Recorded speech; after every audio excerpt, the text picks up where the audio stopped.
On va faire 3 lectures et ces 3 lectures nous serviront de réflexion tout au long de cette méditation de ce matin. Marc chapitre 1er, verset 40 pour commencer. Nous allons lire un miracle que Jésus a fait, un miracle extraordinaire. Je vous invite donc à bien écouter cette courte lecture.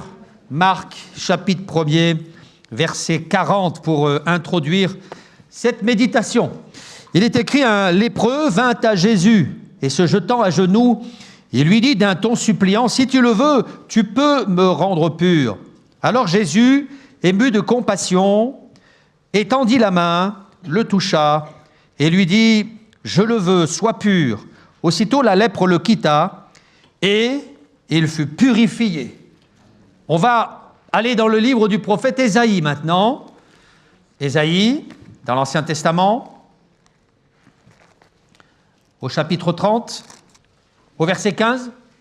« Car ainsi a parlé le Seigneur l'Éternel, le Saint d'Israël, c'est dans la tranquillité et le repos que sera votre salut, c'est dans le calme et la confiance que sera votre force. Mais vous ne l'avez pas voulu. » Et on va retourner maintenant dans le Nouveau Testament, dans la deuxième lettre de Paul à Timothée, 2 Timothée chapitre 4 au verset 5. Et le verset 5 où Paul s'adresse donc à son jeune collaborateur et lui prodigue quelques conseils et il dit ceci: mais toi, sois sobre en toutes choses. Supporte les souffrances, fais l'œuvre d'un évangéliste et remplis bien ton ministère. Mais toi, sois sobre en toutes choses. Amen. On a lu ce beau texte qui nous présente Jésus devant un lépreux, un homme que plus personne ne voulait toucher, un homme que plus personne ne pouvait approcher, un homme que personne n'aimait, un homme qui avait été mis de côté par la société, le rebut de la société, un homme qui avait vécu comme un reclus pendant plusieurs mois, plusieurs années, probablement son corps était couvert de lèpre à cette époque. On ne devait pas s'approcher d'un lépreux, ses chairs étaient rongées par la maladie, et il y avait là une sorte de mépris à l'encontre de ce garçon, et sa vie était finie, terminée, plus d'espérance, plus de joie, plus de paix, plus de vie sociale, plus d'amis, plus rien. C'était le désert absolu, le chaos dans sa vie. Et la Bible dit que cet homme est là devant le Seigneur Jésus, et il est écrit à ce moment-là que Jésus va le guérir, le purifier de sa lèpre, il va reprendre sa vie, retourner auprès de sa compagne, peut-être de ses enfants, et la maladie avait disparu. Mais ce qui va tout faire basculer dans le récit que nous avons lu, c'est qu'il est écrit ceci: Jésus ému de compassion. Jésus ému de compassion. Ça signifie que Jésus, ce jour-là, a agi sous le coup de son émotion. Et là, il n'a pas pu s'empêcher de guérir ce garçon. Et j'aimerais vous parler ce matin des émotions. Comme je l'ai annoncé dans le petit message que j'ai diffusé cette semaine, on va parler des émotions. Et je crois que c'est un sujet qui est tellement intéressant. Pourquoi ? Parce que je crois qu'on a tous des émotions. Tous. Qui qu'on soit, quel que soit notre âge, quelle que soit notre personnalité, on a tous des émotions. Et on a tous des émotions pour une raison très simple, c'est parce qu'on est des humains. On est des humains. Et parce qu'on est vivant. Quand on sera mort, on n'aura plus d'émotions. Mais le vivant a des émotions. On n'est pas des robots. Dieu ne nous a pas créés comme des robots, mais il nous a donné la faculté de ressentir certaines choses et il nous a donné la capacité d'avoir des émotions. Alors, dans le genre humain, je crois qu'il y a 2 catégories de personnes. Dans le domaine des émotions, il y a ceux qui cachent leurs émotions, qui les intériorisent, qui n'en font pas part. Ils intériorisent. Et puis, il y a ceux qui les extériorisent, ceux qui les évacuent, ceux qui savent les exprimer. Et les premiers sont un peu des certains sont des extravertis et d'autres sont des introvertis. Les extravertis sont parfois un peu exubérants, ils partagent leurs émotions et tout le monde comprend ce qu'ils ressentent. Les autres, les introvertis, sont plus réservés. Ils ont des émotions, mais ils ont tendance à les garder pour eux, à les cacher. Ils sont peut-être un peu plus pudiques et peut-être même parfois un peu plus renfermés. Alors, il y a, semble-t-il, plusieurs catégories de personnes, les introvertis, les extravertis, mais qu'on les cache ou qu'on ne les cache pas, les émotions font partie de la vie. Vous avez des émotions, j'en ai aussi, on en a tous, qu'on le veuille ou pas. Qu'on le veuille ou pas. Et je crois que quand on dresse la liste des émotions, bien, on peut aussi les classer dans deux catégories différentes. Alors moi, je ne suis pas psychologue, vous le savez, je vous préviens tout de suite. On ne va pas faire de la psychologie ce matin parce que je suis pasteur et je vais laisser la psychologie aux gens compétents. Moi, je vais prêcher la parole. Et merci pour les psychologues, merci aussi pour les pasteurs. Mais quand on se penche un peu quand même sur le fonctionnement de l'être humain, on s'aperçoit qu'il y a quand même deux catégories d'émotions. Il y a les émotions positives et les émotions négatives. Il y a les émotions qui nous tirent vers le haut. Et puis il y a les émotions qui nous tirent vers le bas. Et on a tous des émotions, soit positives, soit négatives. J'ai dressé une petite liste, je me suis un peu documenté quand même, mais vous allez voir que c'est très simple et vous allez très facilement comprendre ce que je vais dire ce matin. Dans la liste des émotions positives, il y a la joie, il y a la sérénité, il y a l'amour, il y a l'espoir, il y a l'enthousiasme, il y a la gratitude, il y a la satisfaction, il y a la confiance, il y a le courage, il y a l'estime de soi. Toutes ces émotions-là sont des émotions qui sont positives. Et quand on les ressent, quand on les vit, ça nous fait du bien, ça nous tire vers le haut. Eh oui. Et puis il y a les émotions qui sont des émotions négatives. Et il y a la colère, il y a l'anxiété, il y a la honte, il y a la tristesse, la peur, le découragement, il y a la frustration, il y a la culpabilité, la haine, la rancune, il y a la méfiance. Et c'est cette deuxième catégorie d'émotions, ce sont des émotions qui sont négatives. Et quand on les ressent, elles nous attirent vers le bas.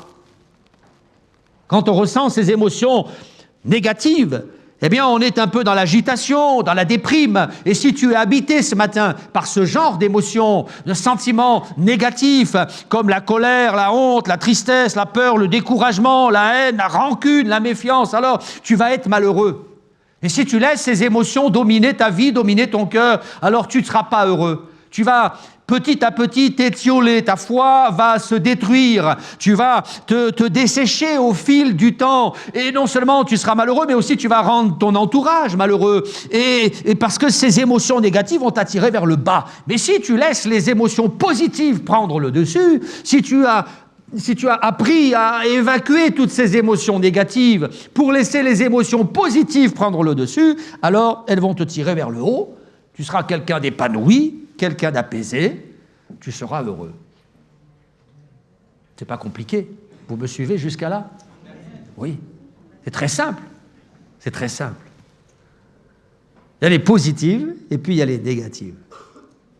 Alors quand on regarde un peu les personnes qui nous entourent, on s'aperçoit aussi d'une chose, c'est que parfois, il y a des gens qui sont plus dans l'émotion et d'autres un peu moins.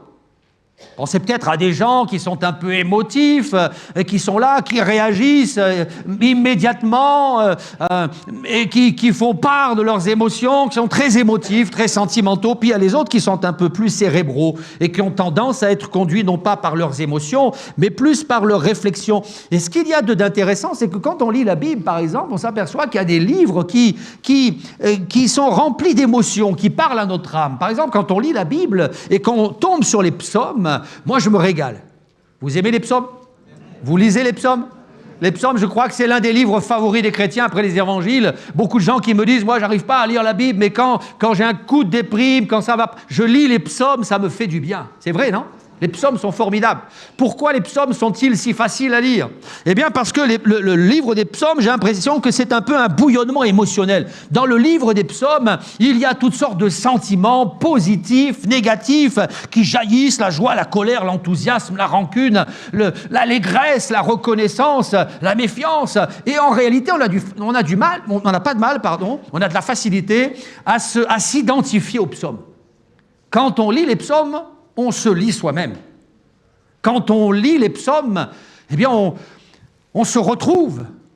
Je me retrouve dans mes peines, dans mes tristesses, parfois dans mes colères, parfois dans mes joies. C'est un bouillonnement émotionnel, les psaumes. Et c'est pour ça qu'on a de la facilité à s'identifier aux psaumes. Par contre, il y a d'autres livres qui, eux, sont un peu différents. Par exemple, si vous lisez le Lévitique, vous m'avez compris, là, c'est pas tout à fait pareil. Il y a zéro émotion. Est-ce que ça veut dire que le Lévitique est moins intéressant que les psaumes? Non. Ça veut juste dire que le Lévitique fait davantage appel à ma réflexion. Les psaumes font appel à mes émotions, Le Lévitique, qui est une suite de lois, d'interdictions, d'obligations, de sacrifices, d'expiations, etc., d'holocaustes, font davantage appel à ma réflexion. Ils parlent à ma raison, ils font appel à mon raisonnement, à mon cerveau. Et le scoop de la matinée, c'est qu'on n'a pas qu'un cœur avec des émotions, on a aussi un cerveau. Oui, on a tous un cerveau et un cœur. Oui. Et si les psaumes parlent à notre âme, à notre cœur, à nos émotions, le Lévitique, lui, eh bien, il parle à mon raisonnement, à mon cerveau. Je dois réfléchir, me poser calmement, étudier. Et je crois qu'il y a dans la Bible une sorte de complémentarité, un bel équilibre entre ces passages qui parlent à mes émotions et ces passages qui parlent à ma raison. Un bel équilibre entre les sentiments et le bon sens, parce que, en réalité, c'est important parfois de faire appel à son bon sens. C'est vrai que c'est important d'avoir des sentiments et des émotions. Les gens qui n'ont aucune émotion apparente, on dira d'eux qu'ils n'ont aucun affect, ils sont de marbre glacial, on a du mal à les approcher. On a envie de leur dire, soyez un peu plus émotifs. Et puis les gens qui sont toujours dans l'émotion, l'agitation, le tremblement, on a envie de leur dire, calmez-vous. Non? Calmez-vous, les amis. Réfléchissons un peu. Et ce qu'il y a de beau dans la Bible, c'est qu'elle est équilibrée. Jésus a été ému. Ému de compassion. Mais il n'est pas toujours ému. Et on voit dans la vie de Jésus et dans son exemple une sorte d'équilibre. Mais quand même, on va le noter maintenant, Jésus avait des émotions. Et dans la palette, dans la panoplie des émotions que j'ai trouvées, est-ce que le diaporama fonctionne? Ça marche? Pas grave. Dans la panoplie des émotions que j'ai trouvées, il y a la colère. Jésus s'est mis en colère. Est-ce que la colère est un péché? Oui, je vois que ça marche. Est-ce que c'est un péché, la colère? Eh non. Autrement, Jésus aurait péché. Mais le voilà dans le temple et qui voit ce commerce impur, ces gens cupides qui viennent là pour s'engraisser, s'enrichir, eh bien, Jésus les fustige et là, et il comprend qu'il doit se mettre en colère. Alors il renverse les tables, il fabrique un fouet, il chasse tous ces gens, il dit la maison de Dieu, ça sera une maison de prière. Il n'a pas péché, il s'est mis en colère. Et il a laissé libre cours à ses émotions. Il y a la peine aussi. Jésus a pleuré. Est-ce que vous savez que Jésus a pleuré? Jean chapitre 11, verset 35, près du tombeau de Lazare, il est écrit « Jésus pleura ». Et il va laisser s'exprimer son émotion, sa tristesse. Et puis il y a aussi la joie. Luc chapitre 10, verset 21, Jésus tressaillit de joie par le Saint-Esprit. C'est ce qui est écrit. Et là, après la peine, la colère, nous le voyons joyeux. Et il va même tressaillir de joie. Ça veut dire que, vous savez, la joie de Jésus, c'est pas seulement un petit rictus. Non, là, il a tressailli de joie. Comment vous faites quand vous tressaillissez de joie? Bon, il y a des gens qui sont très intérieurs. Quand ils sont tristes, ils sont comme ça. Quand ils sont joyeux, ils sont comme ça. Bon. Jésus, la Bible dit qu'il a tressailli de joie. Donc ça veut vraiment dire qu'il s'est exprimé et il a laissé jaillir son émotion. On trouve donc la colère, la peine, la joie. On trouve l'angoisse. Jésus a été angoissé. S'il y a des gens angoissés, sachez que ce n'est pas un péché de vivre des angoisses. Il y a parfois des gens qui viennent voir le pasteur. Je parle avec eux dans mon bureau. Ils ont des angoisses et ils se culpabilisent et ils se disent « Mais je suis un mauvais chrétien parce que j'ai des angoisses. » Jésus a été angoissé à Gethsémane. Si tu as des angoisses, sache que ce n'est pas un péché. Et que tu n'as pas à te culpabiliser, et que le Seigneur ne te montre pas du doigt, il ne vient pas là pour te décrier en disant « tu manques de foi ». Il y a des gens qui ont des bouffées d'angoisse, et on prie pour que Dieu vous aide et vous bénisse. Alors Jésus a ressenti la colère, la peine, la joie, l'angoisse, la gratitude, près du tombeau de Lazare. Jean chapitre 11, verset 41, « Je te rends grâce, Père, de ce que tu m'as exaucé ». Et là, il ordonne à Lazare de sortir du tombeau. « Je te rends grâce ». La gratitude. La reconnaissance. Il a connu la frustration aussi. La frustration, vous savez que ça fait partie de la vie. Si tu ne veux pas être frustré, il faut que tu attendes d'être mort. Quand tu seras mort, tu seras plus frustré. Mais tant que tu seras vivant, Tu ressentiras parfois des temps de frustration, des choses que tu désires et que tu n'as pas, des choses que tu attends et qui n'arrivent pas. Jésus a été frustré. Écoutez, Luc chapitre 13, verset 34, Jérusalem. Jérusalem, qui tue les prophètes, qui lapide ceux qui te sont envoyés. Combien de fois ai-je voulu rassembler tes enfants comme une poule rassemble sa couvée sous ses ailes? Et vous ne l'avez pas voulu. Et Jésus est frustré. J'aurais tellement aimé voir Jérusalem se tourner vers Dieu. Mais ça n'est pas arrivé. Et Jésus est frustré. La colère, la joie, la gratitude, l'angoisse, la frustration, la sérénité. La tempête se déchaîne, la barque est agitée. Jésus est là, serein. Serein. Et puis enfin, l'amour. Jésus a exprimé à plusieurs reprises son amour. Alors que le jeune homme riche était là et qu'il allait faire demi-tour et l'abandonner. C'est écrit dans Marc chapitre 10. Jésus l'ayant regardé, l'aima. Alors je vais arrêter là la liste des émotions que nous retrouvons chez Jésus. Il y en a peut-être d'autres, certainement. Mais pour vous dire que Jésus était parfaitement humain. C'était un homme. Il était parfaitement Dieu, parfaitement homme. Et Jésus a donc ressenti des émotions. Donc les émotions, ça fait partie de la vie. On en est heureux, mais je dirais aussi, hélas, parfois, il y a aussi ce qu'on appelle les blessures émotionnelles. Vous avez entendu parler de ça, on en parle beaucoup, les blessures émotionnelles, des gens qui ont été abîmés par la vie, des gens qui ont été humiliés, il y en a peut-être dans la salle, des gens qui ont été cassés, qui ont été violés, qui ont été abusés, qui ont subi des attouchements, des contraintes sexuelles, des gens qui ont été abîmés et ils sont blessés, des gens qui ont été parfois agressés. Et là, il y a une sorte de blessure invisible, mais bien présente. Une blessure émotionnelle. Et alors là, quand on se retrouve avec une plaie béante et une blessure émotionnelle, on a beau essayer de faire comme si elle n'était pas là, elle est là. On a beau essayer de la cacher, de la masquer, elle est bien présente.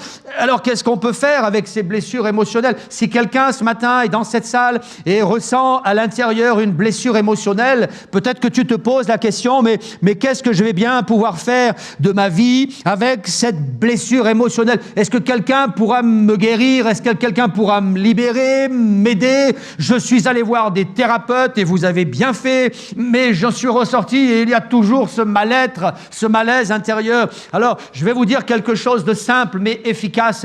J'aimerais vous parler d'une personne qui a la capacité de guérir ses blessures émotionnelles et cette personne, c'est Jésus. Alors, je sais que ça ne fait pas un scoop aujourd'hui. Je sais que ça ne déplace pas, hélas, les foules. Hélas, parce que Jésus, dans sa thérapie spirituelle, est parfaitement, totalement et toujours efficace. Viens à Jésus. Si tu as une blessure béante, viens à Jésus. Et sache cela, c'est que si tu viens à Jésus et que tu déposes au pied de sa croix tes blessures émotionnelles, jamais, écoutez-moi bien, jamais, jamais, jamais, jamais, il ne te jugera. Jésus ne te jugera pas pour tes blessures. Tu peux fendre l'armure, déposer à ses pieds tes peines et tes souffrances. Au pied de la croix, on ne dépose pas que nos péchés. Au pied de la croix, on dépose aussi nos blessures. Il y a des amis qui sont là et qui ont souffert pendant des années parce que dans leur enfance, ils ont vécu des drames. Et là, eh bien, un jour, la croix leur a été révélée. La croix s'est présentée magistrale, puissante, glorieuse, efficace. On leur a parlé de la croix. Et ce jour-là, devant la croix, ces gens ont été guéris.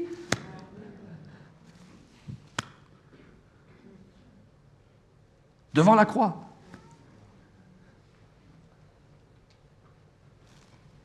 Alors viens à Jésus. Et tes blessures émotionnelles, il saura qu'en faire. Il va s'en occuper. Dépose-les devant Jésus. Parce qu'autrement, elles seront pour toi un fardeau. Elles détruiront ta vie.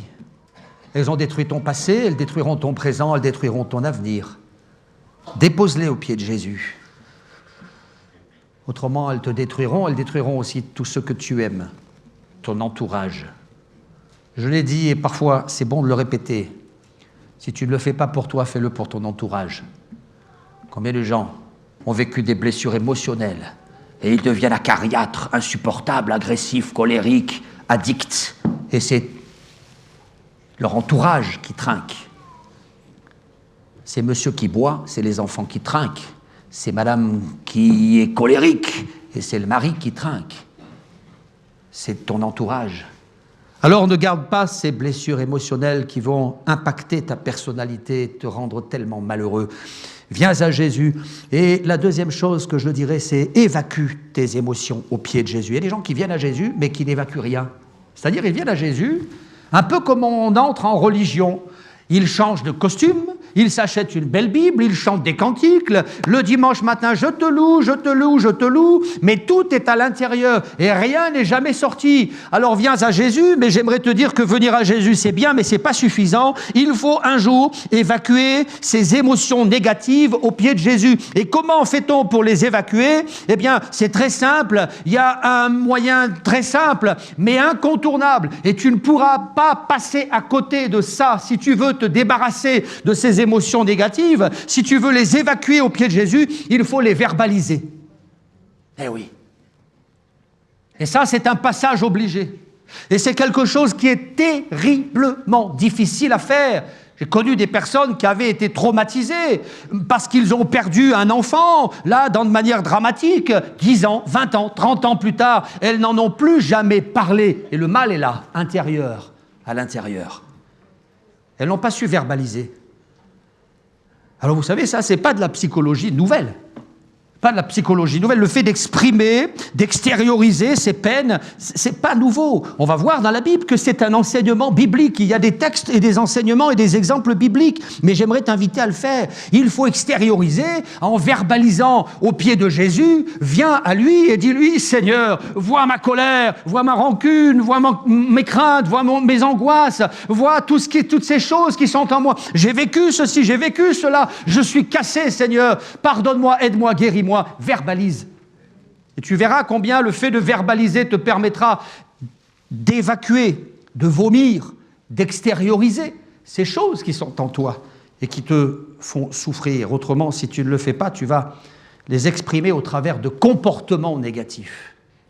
Vous savez, quand on verbalise pas par la parole, verbaliser par la parole, c'est un pléonasme, on verbalise forcément par la parole.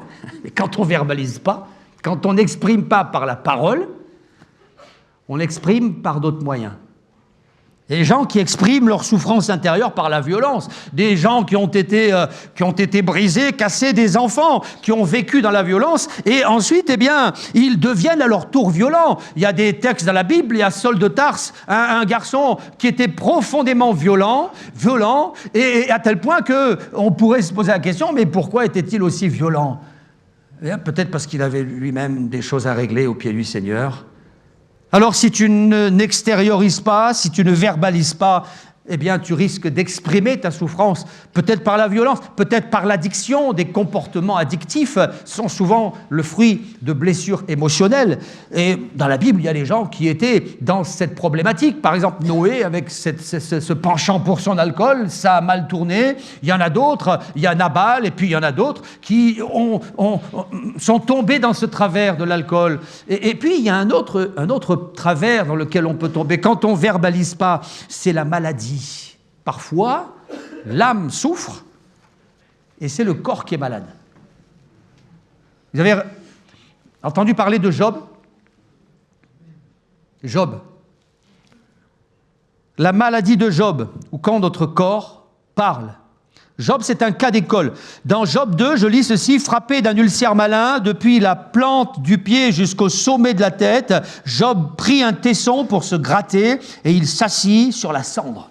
Alors, ici, le mot ulcère, frappé d'un ulcère qui va le démanger, le déranger, il va prendre un tesson, se gratter du matin au soir, tout le corps, il était assis par terre, il était prostré. Le mot ulcère, c'est le mot sheshiyin. Et le mot sheshiyin, ce sont des furoncles, des taches. c'est une inflammation cutanée, une éruption de plaques, une sorte d'eczéma purulent, de crise d'urticaire. Donc sa peau va se mettre à le démanger, il va se gratter jusqu'au sang. Et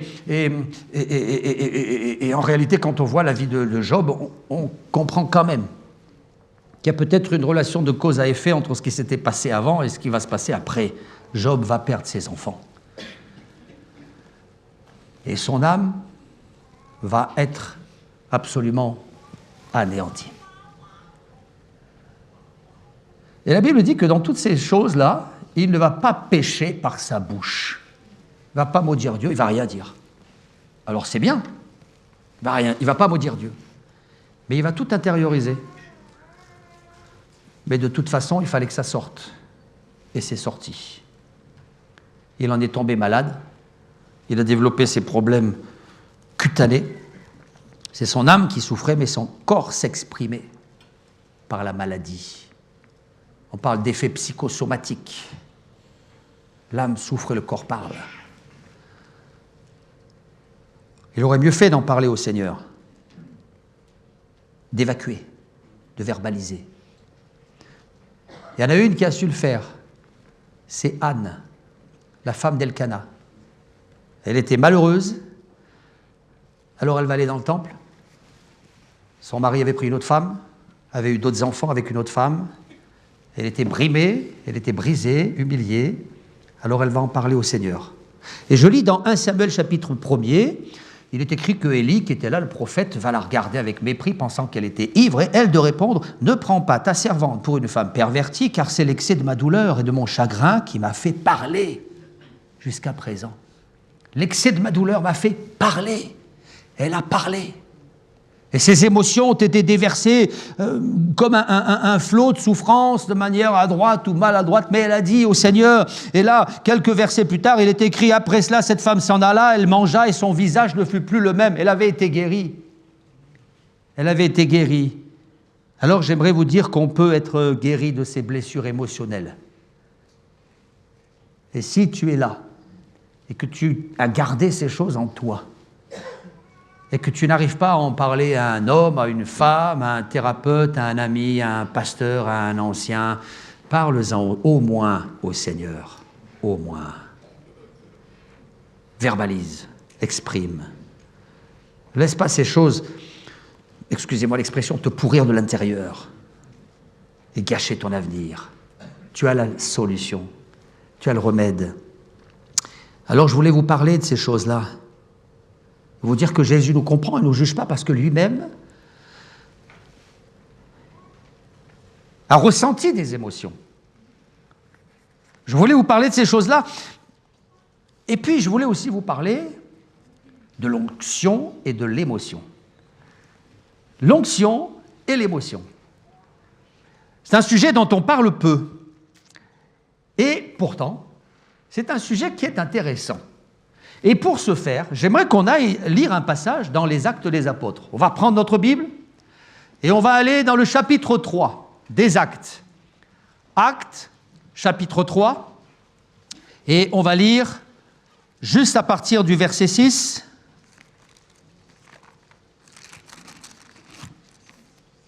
Acte 3, verset 6. On est dans le temple, Pierre et Jean sont là. La Pentecôte vient d'avoir lieu, chapitre précédent, ils sont remplis du Saint-Esprit, et là, ils croisent un pauvre homme qui était à la porte du temple, qui faisait la manche, et là, il s'attend à recevoir de la part de Pierre et Jean une petite pièce de monnaie, de quoi subvenir à ses besoins, et le verset 6 nous dit, alors Pierre lui dit, moi, je n'ai ni argent ni or, mais ce que j'ai, je te le donne, au nom de Jésus-Christ de Nazareth, lève-toi et marche. Le prenant par la main droite, il le fit lever. Au même instant, ses pieds et ses chevilles devinrent fermes. D'un saut, il fut debout. Il se mit à marcher. Il entra avec eux dans le temple, marchant, sautant et louant Dieu. Et tout le monde le vit, marchant et louant Dieu. On aimerait en voir plus souvent des guérisons comme ça.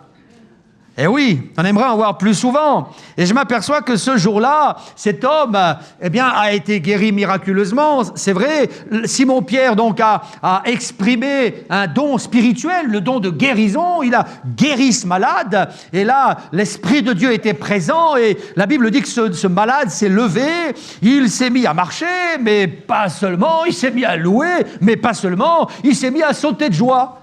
Qu'est-ce que vous auriez fait, vous ? Je suis sûr que vous auriez sauté comme des cabris.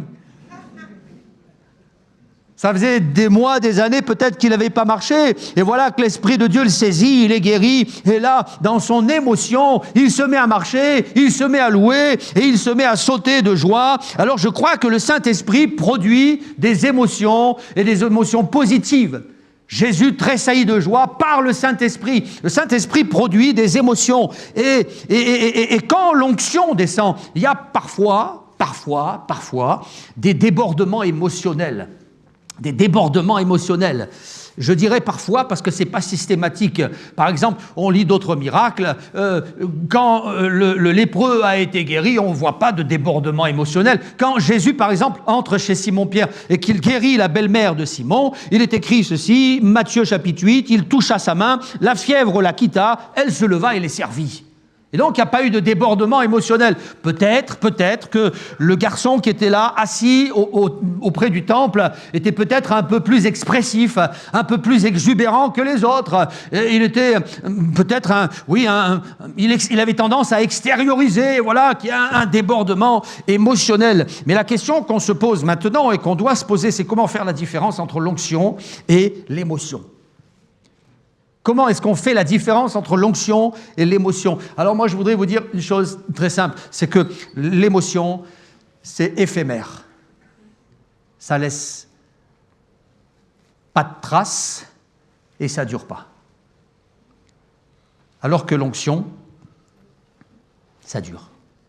Est-ce que vous avez remarqué dans ce texte qu'il est écrit ? D'un saut, il fut debout, il se mit à marcher, il entra avec eux dans le temple, marchant, sautant et louant Dieu. Donc là, il marche, il saute. Et au verset qui suit, tout le monde le vit marchant.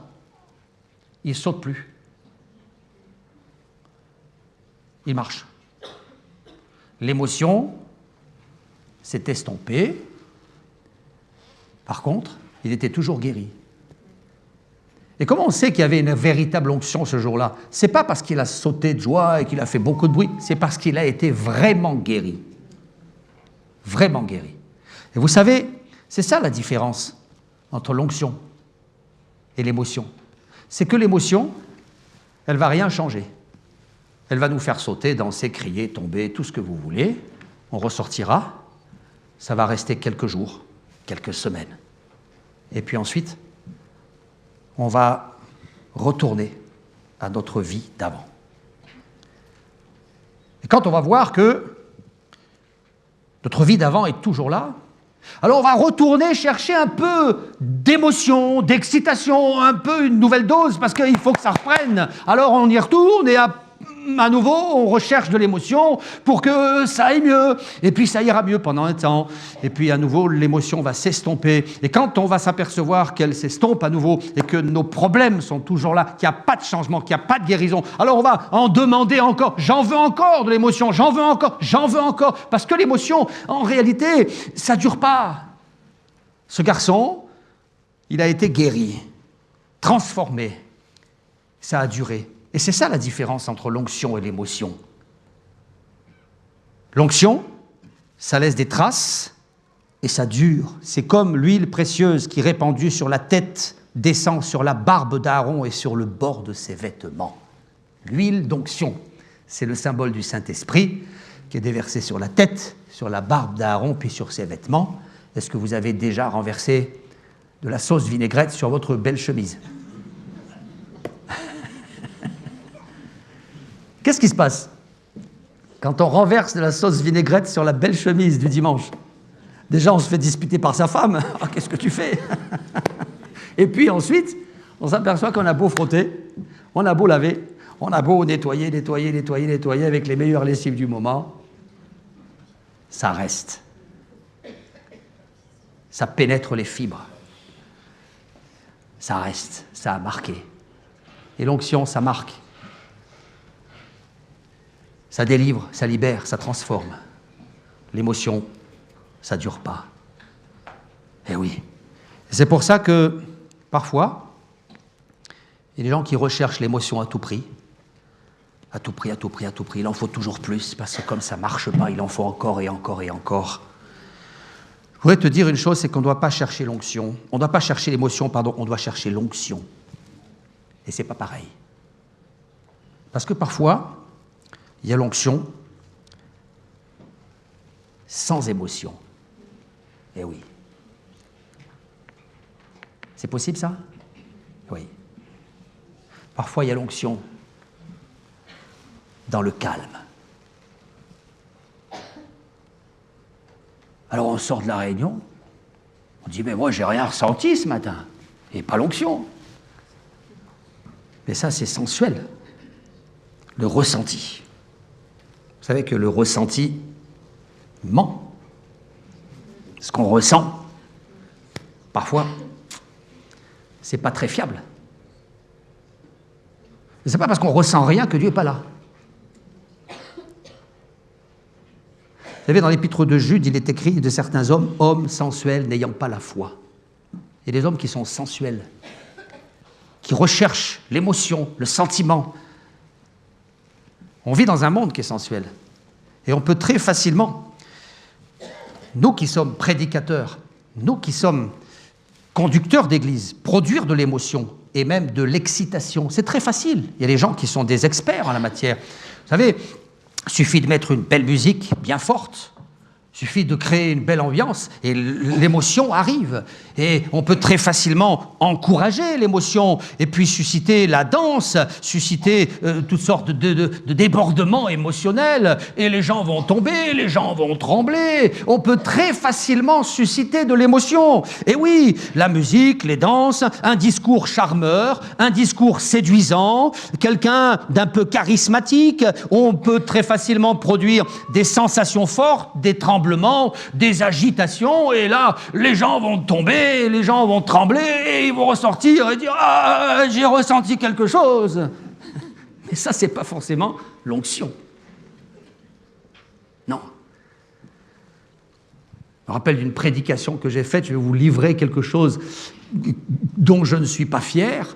C'était un dimanche après-midi, dans l'Hérault, j'étais pasteur à Pézenas, et là, j'étais dans mon bureau, je préparais mon message, puis j'étais pris par tout un tas de soucis, je tournais les pages de ma Bible fébrilement, Seigneur, qu'est-ce que je vais dire, qu'est-ce que je vais dire, qu'est-ce que je vais dire, et là, l'heure tourne, la réunion arrive, et puis 15 heures arrive, c'est le moment, j'y vais, je suis là, et le frère fait chanter, je continue de tourner les pages de ma Bible, je ne savais pas quoi dire. Ça peut arriver, hein. Ça c'est une torture de prédicateur.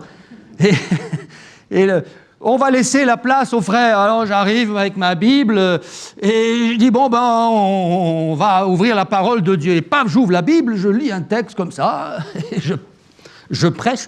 Je ne sais absolument pas ce que j'ai raconté. Parler de Jésus. J'ai dit on va prier pour les malades. Bon. Les gens s'approchent, je prie pour une dame, je suis angoissé, anxieux, pas content, j'ai raté ma prédication. Alors je prêche à la va-vite et puis je termine la réunion, je rentre chez moi en bougonnant. Et le lendemain, une dame qui était là pour la première fois m'appelle, me dit « Pasteur, quelle onction hier !» Je sais, oui, je sais. Ça faisait 20 ans que j'étais diabétique. Et là, le lendemain, le lundi, je suis allé faire mes analyses, merci. Vous m'avez guéri, frère.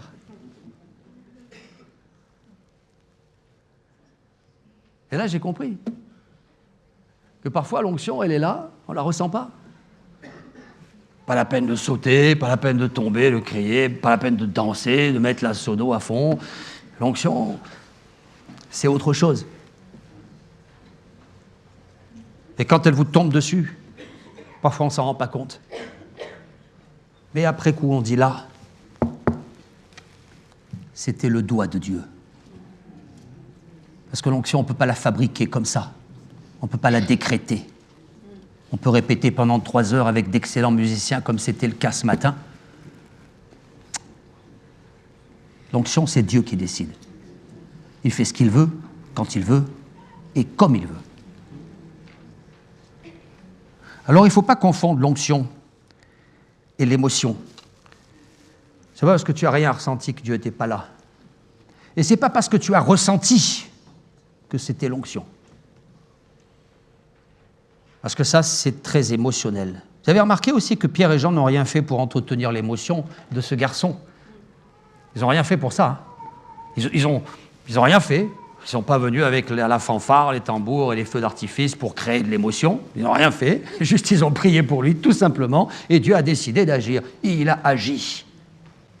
Et quand le garçon s'est mis à sauter, danser, etc., parce qu'il était content, gloire à Dieu, ils ne lui ont pas fait de reproches, mais ils n'ont pas non plus cherché à entretenir tout ça.